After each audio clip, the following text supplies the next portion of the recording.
Okay, well, yes, so I will start off by saying good turnout considering we were just talking about the Raptors. I've become an overnight fan. Just saying loving underdog. So really why I'm here today, and I suppose on this journey around the world essentially, is I've applied for a scholarship to look into the audit and feedback labs that are currently part of a network of relationships.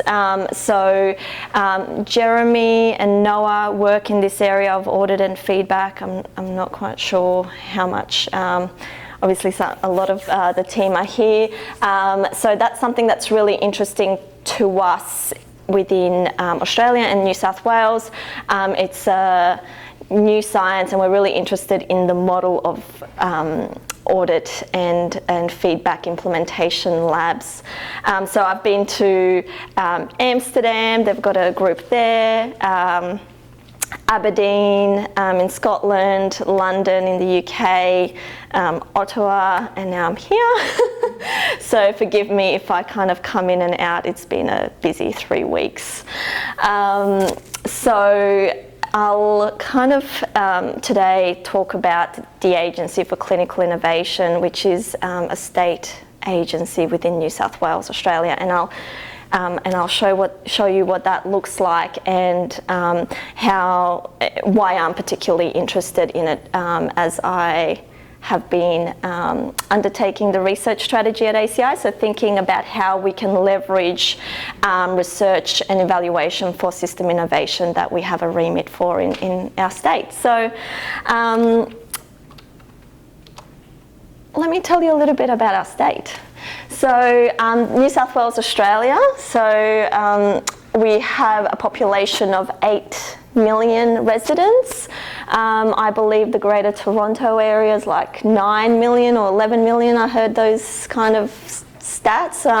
So that's basically more than our whole state. So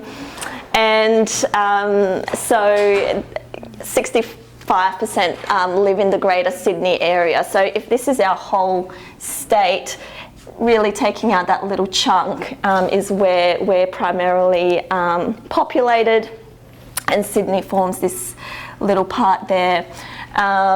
So the care is delivered within these 15 local health districts and 2 specialty networks, paediatrics. So they vary in size, as you can see. So 7 of those actually classified as rural and regional areas. So we've got some really interesting challenges in terms of our geographical spread. We also have an ageing population. I think it's not too dissimilar to the Canadian stats. So we've got around 16% of our state population is over 65, and that's due to increase. So again, interesting challenges around the ageing population, and I'll talk about some of the specific system priorities that we're trying to address. And our Indigenous population, so in our state, the Aboriginal and Torres Strait Islander population is at 3.5%, which is not dissimilar to our national percentages, and again, so bridging the gap in health outcomes is something that we're really looking to actively support and remove that gap in terms of, number of issues. Firstly, the life expectancy, amongst other things. So here's our structure. It's a little bit fuzzy actually in our state. So we have a Ministry of Health, and here are our local health districts. So they're our service delivery geographical areas made up of hospitals, smaller hospitals, community services. And here we are on the side here. So we are called the pillars and we provide expertise and support for the public health system. So we're kind of like Health Quality Ontario. So we're the Agency for Clinical Innovation, and I'll talk about our remit a little bit more, but we've also got Bureau of Health Information, so they do performance benchmarking at a system level in terms of ED presentations, readmissions, so very high level data. Cancer Institute, so there's an institute dedicated specifically for our cancer services and support across the local health districts. Clinical Excellence Commission, similar remit to us, but they're more concerned with safety and quality.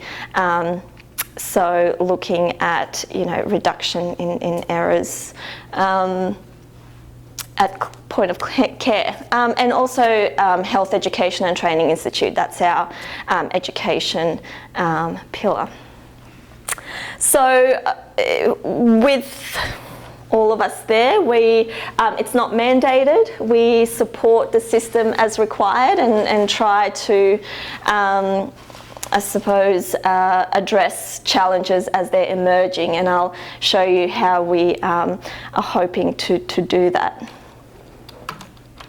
Oh, this was going to be a video of my CEO, a French-Canadian, lovely fellow, but he doesn't go for the Leafs. Is it the Toronto Maple Leafs? Is Montreal Canadiens, and yeah, okay, great. And I know this because at our organisation-wide meetings, there's about 180 of us.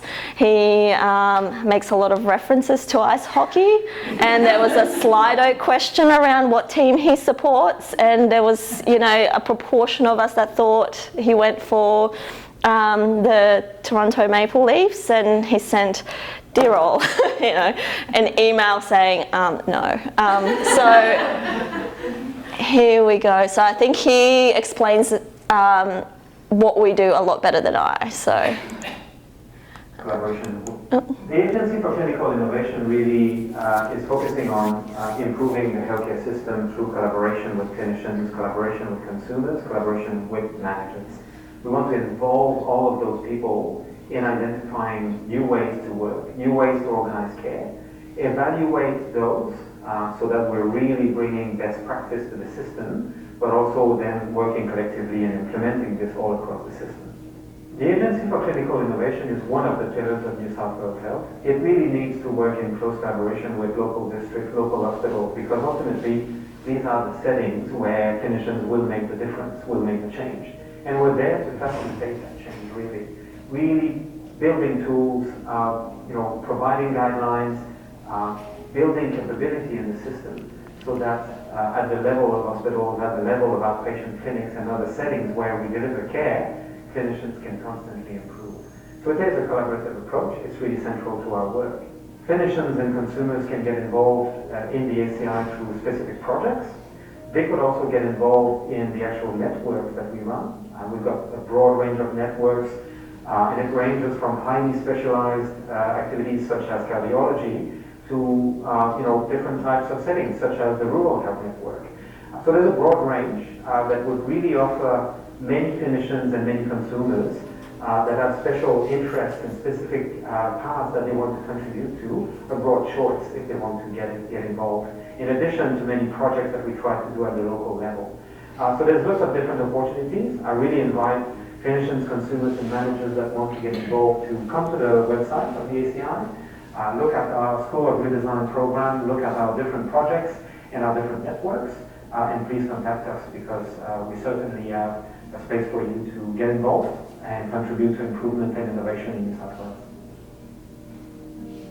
Yeah, so I think that's that kind of explains what we're how we're hoping to bring about the change. And Jean-Frédéric mentioned these clinical networks. So actually we support the system by having networks of clinicians, patients, managers, more and more we're trying to involve researchers, and that's part of the reason I'm here.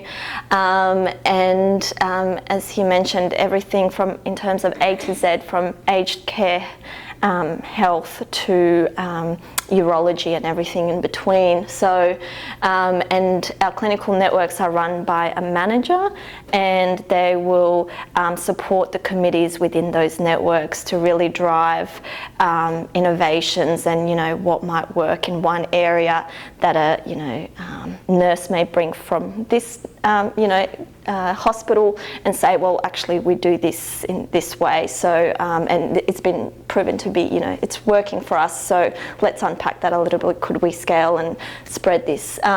So our core functions are around tailoring the clinical guidelines into our state context and models of care, patient engagement and co-design, clinical evidence and generation and mobilisation. We're hoping to move a lot more into clinical innovation through research, clinical redesign, implementation support, and we've got evaluation and capability support to develop the projects that we have. And I think, again, Jean-Frédéric talked about our key directions, but this is what we find are important elements for us to really drive our mission, which is to create healthier communities of New South Wales. So we really are thinking about that integrated approach and thinking about integrated care to be able to do that. So, but we find it really important that we're engaging our patients, clinicians and managers, and our structure allows us to do that. We always, you know, they are to be patient-centred innovations, always having a strong clinical voice, empowering patients, their carers and the families, and responding with evidence to system challenges is something that we are currently building. And we were talking about a learning healthcare system this morning. And so one of our directions is really how do we foster a learning healthcare system? How do we build the capacity for innovation, and how do we get synergies to align efforts? And again, the implementation labs is something that you know, is a way to actually meet this direction, and leveraging evaluation and research. And we also want to be creative to be innovative. I think that's also an important aspect in our work. We want to be, you know, creating very impactful products visually as well, and thinking about creativity in a broader sense to solve some of these complex challenges. And with, you know, collective leadership is something that we're very strong on. So everyone, you know, everyone is feels like they are leading within a team. So that's a little bit about us. And our structure is actually all the clinical networks are situated in there, but within the clinical networks we form clusters. So if we have a complex challenge like obesity, we might have the chronic care network, we might have nutrition network, we might have primary care network, all working together to try and solve these kind of overarching complex challenges that we might not be able to answer in silos. And we have a stream that's more focused around the more acute types of clinical areas. So PRISM, which is preserving and restoring interventions in surgery and medicine. And then we've got more the care across the life cycle in society, the integrated care approach, and the types of I suppose networks that would be relevant in there. And then we've got the two supporting arms. So really it's We've got, for system transformation, we need, clinical implementation. So we've got implementation staff that do a lot of facilitation and bring people together to create change.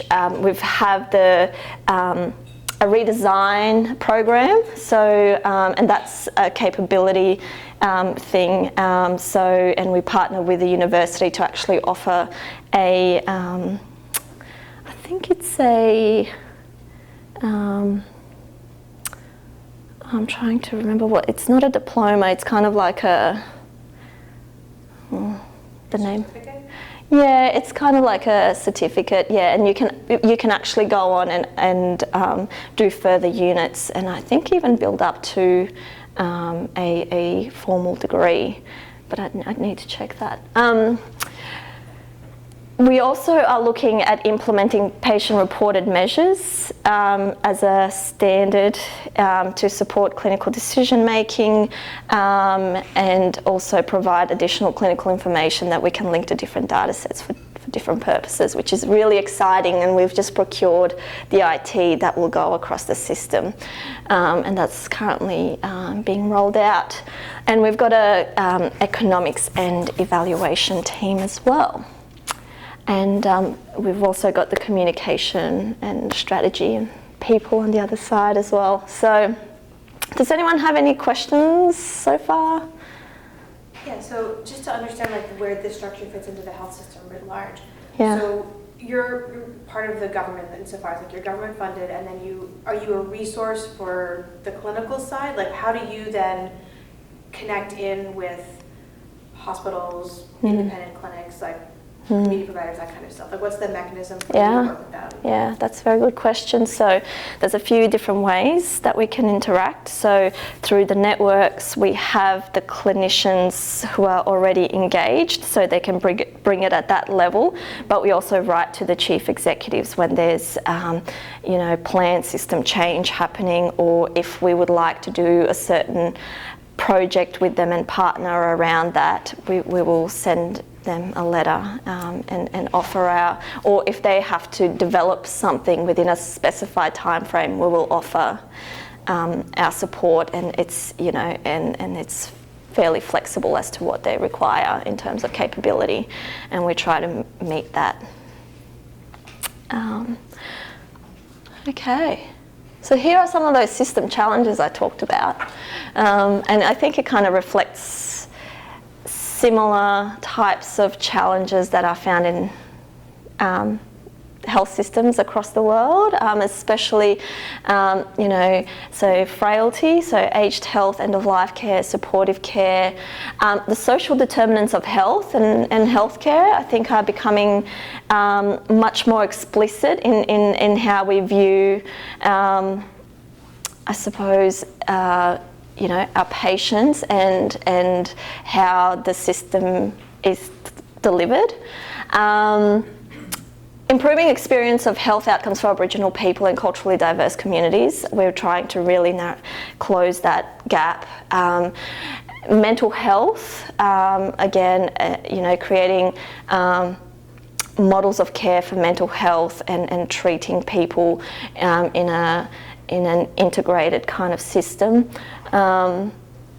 So integration across service delivery sectors, I think that's really a push everywhere. Shared decision making and co-design, so we're really interested in that. I'm trying to think if it's evidence or experience-based co-design.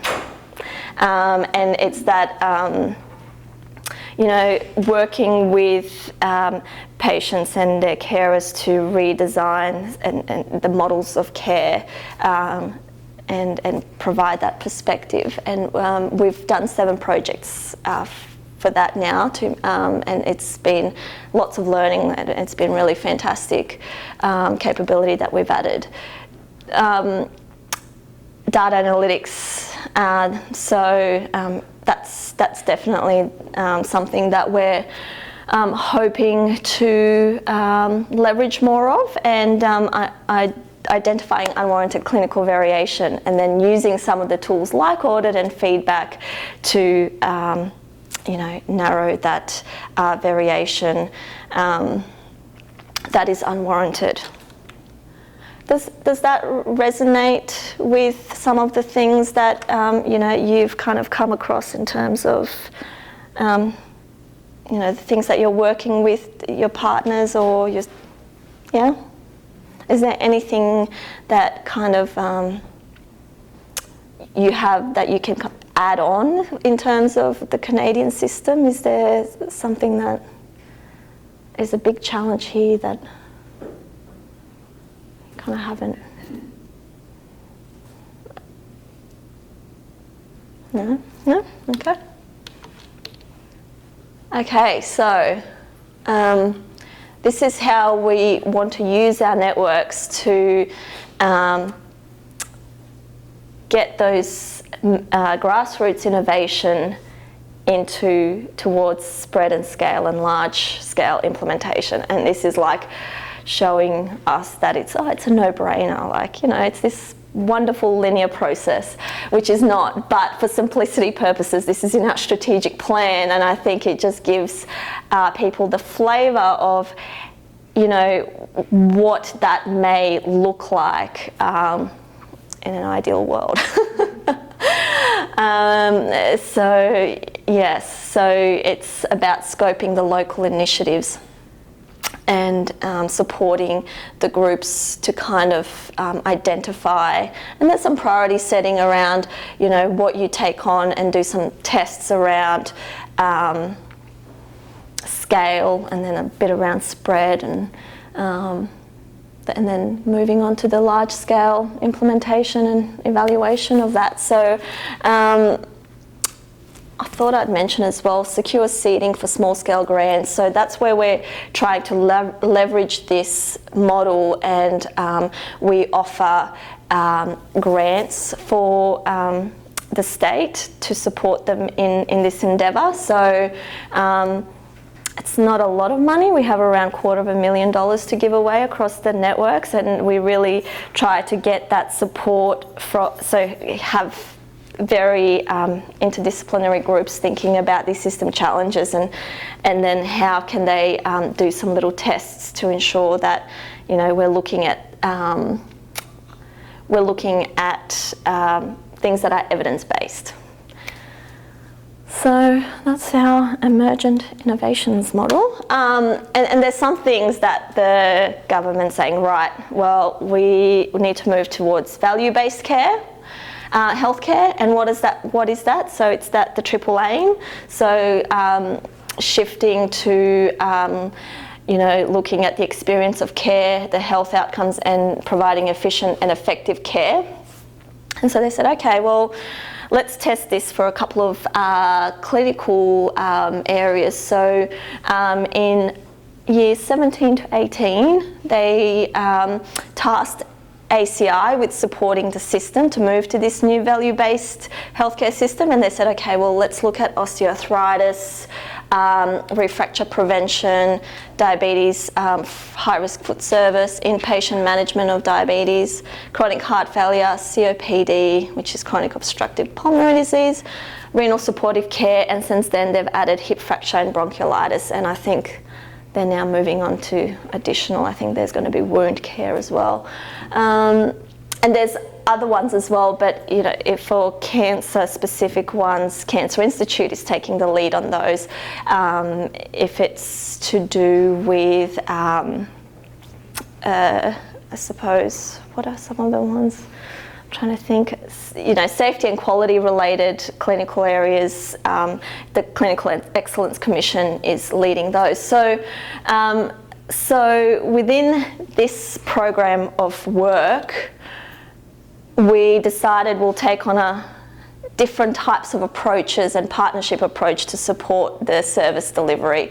So this is where we've kind of started to utilise audit and feedback. So it's very new to us as an intervention, and so a really good opportunity for this trip as well, to learn how we can optimise some things immediately based on evidence, and others it's about how do we continue to optimise that.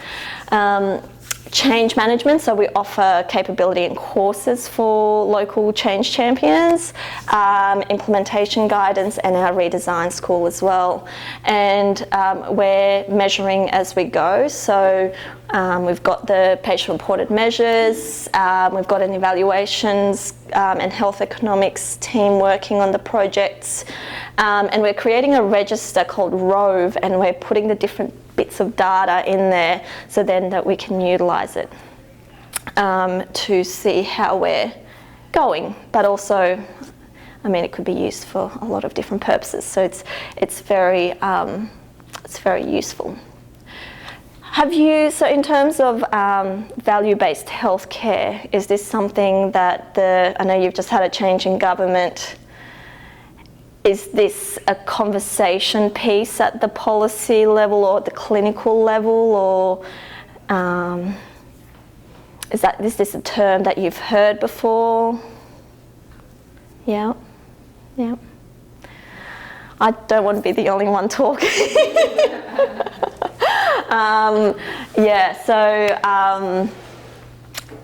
It's something that health systems are, going towards, I think, because it's a lot more, it's a holistic approach.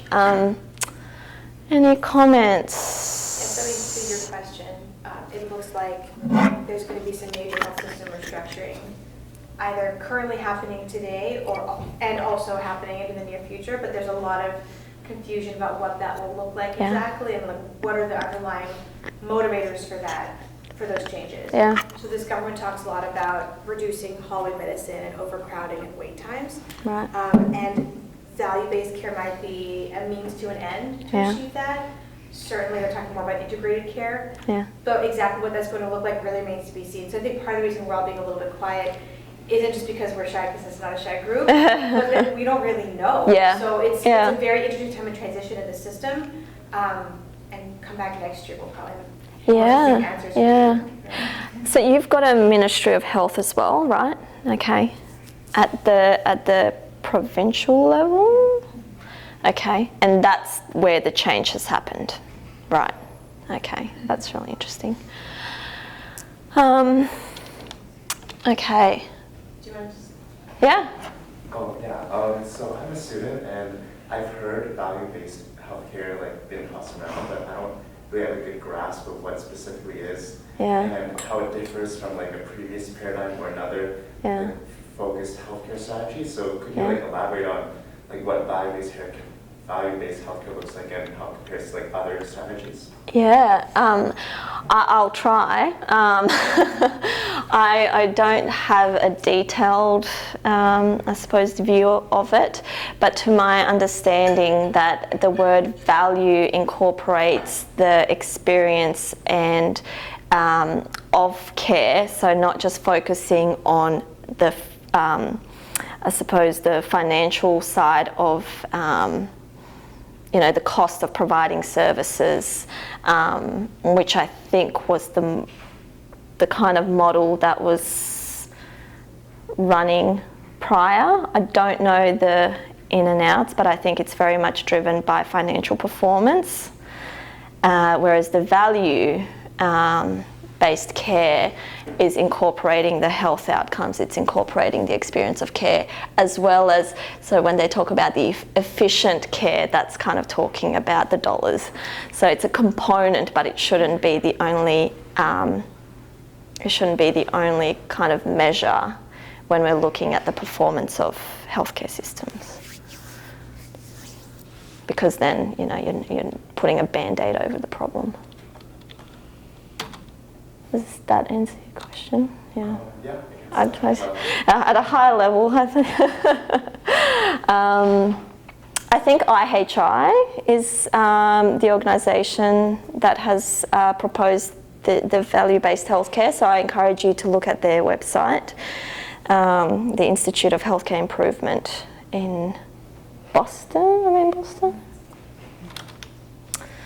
Okay, so this is a pyramid. And the pyramid really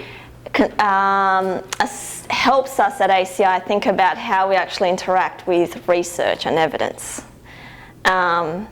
So we identified that we create some, and I mean, this kind of triangle means that we do less of this and more of that, ideally.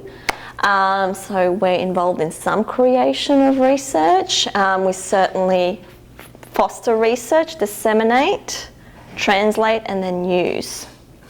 And we've got the two sides because we're kind of at that intersection between the clinical care but also have this really the quality improvement side, and that's where implementation science is really useful to think about the processes that will instigate change, because we're really in the business of change as well. So on this side, we want to use research to promote innovation, and some of the ways that we want to do that is the creation, so that funding grants that I was talking about. So that's kind of, we want to support the network partners and the participants in programs to undertake their own projects in collaboration with researchers and groups about their work.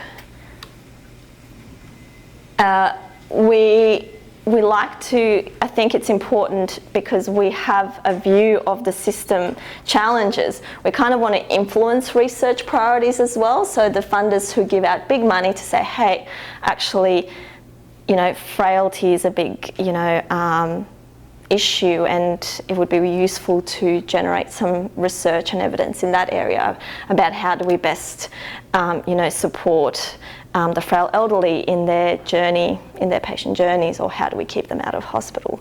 How do we enhance their outcomes? Disseminate. So we're doing some work around communication. How do we best, and this is kind of like in feedback when you have your, the dashboards, this is kind of how do we best design products that will, be read, really, and what that looks like. So supporting service improvement and diffusion of innovation. Yeah, so this is, I suppose, translating innovation through evidence and creating that diffusion of innovation through the LHDs, local health districts.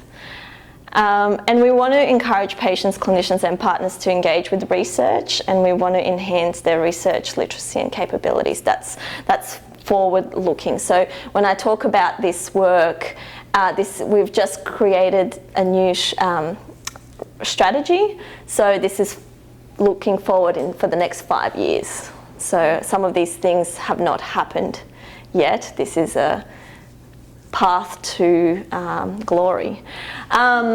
So we innovate in how we do research as well. So this is the thing around different ways of, so when we talk about this is more kind of, we see it as clinical research, but this is kind of the different types of research like implementation science that we want to leverage off. So we want to participate in research projects that explore implementation and improvement science. We want to be studied. We really want to facilitate the projects that are being done and to be led by academic and expert groups, so then we can learn concurrently. Evidence synthesis and visualization approaches. So the models of care, the clinical guidelines, sometimes there's a lot of them. Sometimes, we need to make it practical for our context. So, we want to develop that capability in-house, and then we want to visually, make it accessible. So they're not 70-page documents. Translation, so where actually that framework that I kind of showed you around the innovations that are emerging from the districts, that kind of talks about that. How do we support the translation of that? So they're generating evidence in the system and the research. How do we support them along that pipeline? sorry, this is all very strategic work. And so, yeah, we want to be rigorous and flexible about, using research and improvement. And I think we touched on this morning with Noah's team around being, how much is enough and how good does the evidence need to be. So that's our pyramid of leveraging research and evaluation at ACI. It's very broad, and we're going to have a lot of different kind of strategies to make sure that we can work towards this. But, and I'm sorry that I can't provide you specific examples. It's such a broad, I suppose the talk is pitched at a very broad level. So does anyone have any questions?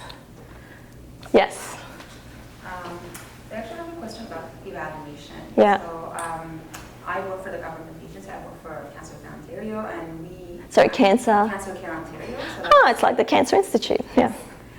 So we do have evaluation for some of the initiatives. Yeah. I think my question is, because we've had, in our team specifically, it's kind of like you want to have things pragmatic, but then there's also the academic side of things where you need to do evaluation a certain way, and you need to study well, and you need to do all of that. Yeah.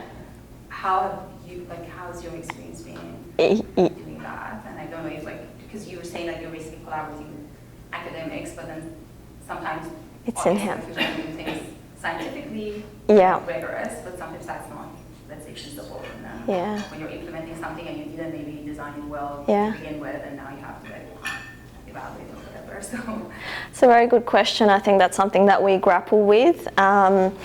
And I suppose part of the strategy, so we have an evaluation team in-house, and there's only a certain amount of evaluations they can do. We have so many projects, so it's about prioritising. And internally, so it has to be quite pragmatic, but it would, because it's often not, doesn't tend to get published, it tends to get used for decision making, whereas externally, so if we are to partner with the academic groups, we have an opportunity to learn much more at a broader level in terms of generalizable knowledge around why it didn't work, why it worked.